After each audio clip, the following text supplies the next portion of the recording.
Next thing to discuss is fields, mathematical fields, and vectors. So a field is essentially a mapping between some space to a different space, x prime. And essentially the way to really describe this is to give some examples or categories. So the first category which you can do is a scalar field. In a scalar field, we map scalars, so numbers, to every point in space-time. So I have the three-dimensional space. Let's just go with 3 dimensions for now. Each of them are a real number, so I'm denoting that as an r cubed. To this r cubed, I am mapping a number. So I have my 3 dimensions, and then this point is a number 2, and this point is another number 3. So the examples here could be like temperature in a room,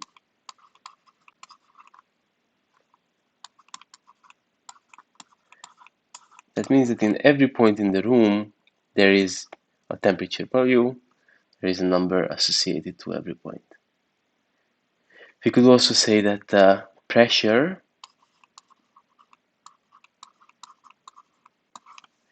in a liquid or a fluid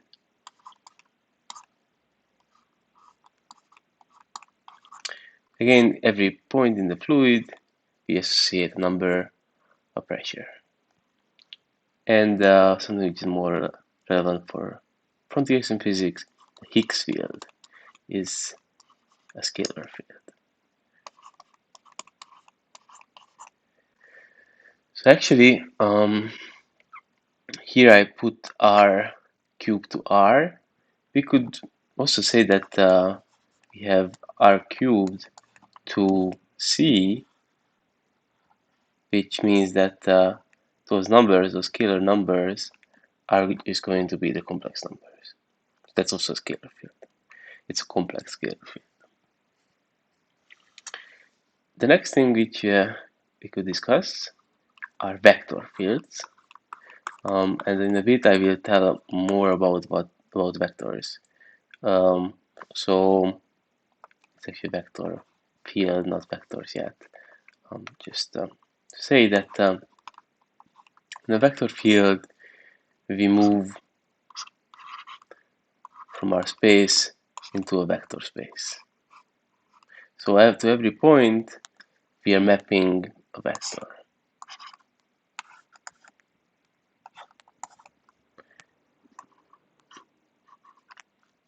Here, let's say that, and so on. So if you think about, there is a charge here, and then around it there is an electric field. That electric field is going to be a vector field. So already I can say that our examples are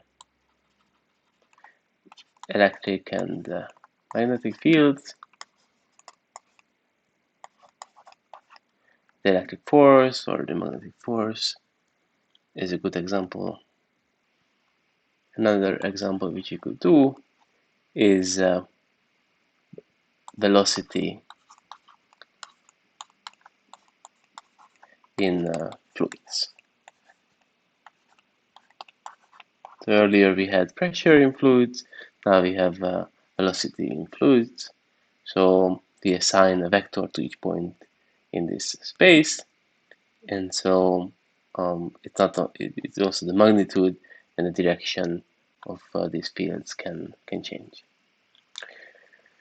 So the last thing is a higher level when we are even abstracting more.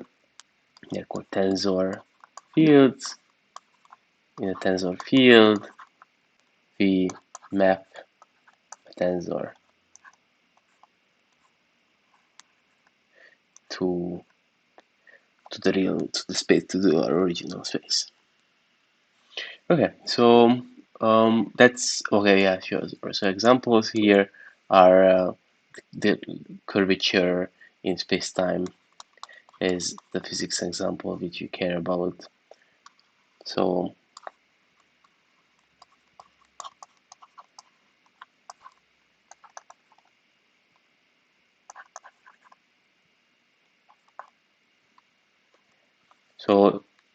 like in general relativity, the force is coming from the fact that space-time itself is curved.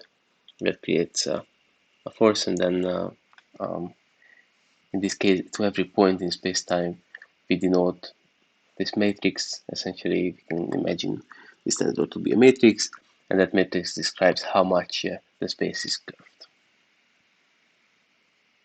So going on with vectors a bit, we can mean a vector to be something which is like an arrow, but it's much more useful to think about vectors as a collection of points.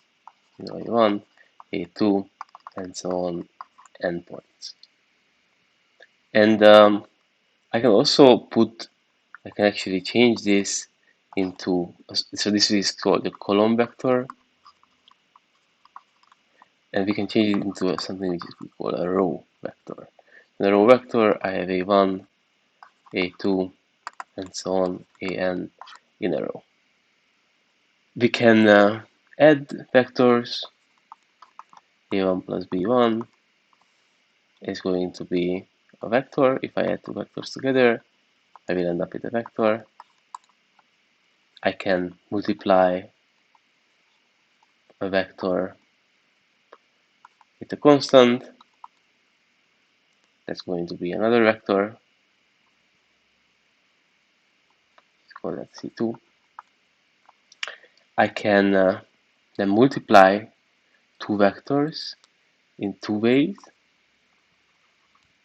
I can multiply them with something which we call a dot product. So A vector times B vector is going to give us a number, a constant.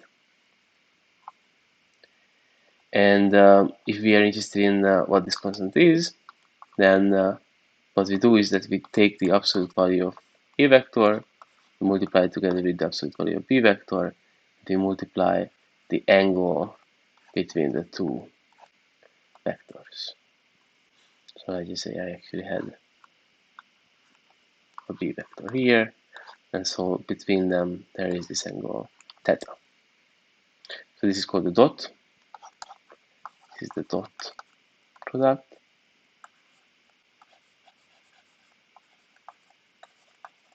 And we can also discuss the cross product of two vectors, A cross B. That's going to give us a vector. And then if we are interested in the magnitude of that vector, what we do is that we take the magnitude of A vector, multiply it with the magnitude of B vector, and now we multiply it with the sine of that angle. So this is the cross product of two vectors. But so earlier, we were not just speaking about vectors, we were speaking about vector fields. So we can do the same thing with, my notion for vector fields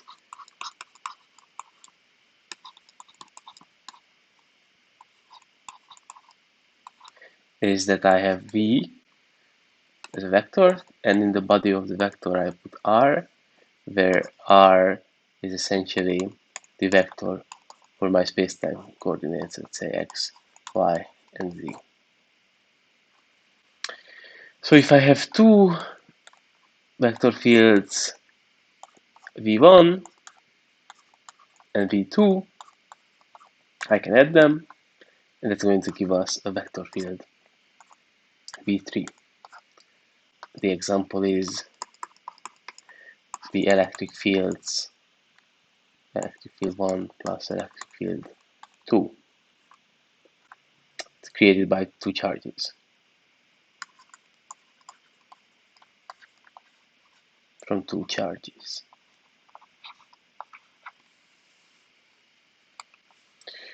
Okay, again, if I have a constant, a scalar field, that's going to be kr, or I could just go back to call it c as for the constant. So a constant field, if I multiply that with a vector field, what we are going to get out of that is going to be a vector field, which I'm not calling w. And then we discussed that we can multiply vectors in a dot product, so we could discuss that too. If I have a vector field v1 understood at r vector point, I can multiply that with v2 and get a constant field out of it. And again, the last thing, very similar, if I have a vector field v1, I can cross product it with the vector field v, which should be a 2, and the outcome of that is going to be a vector field, so that I can call v3 if I want.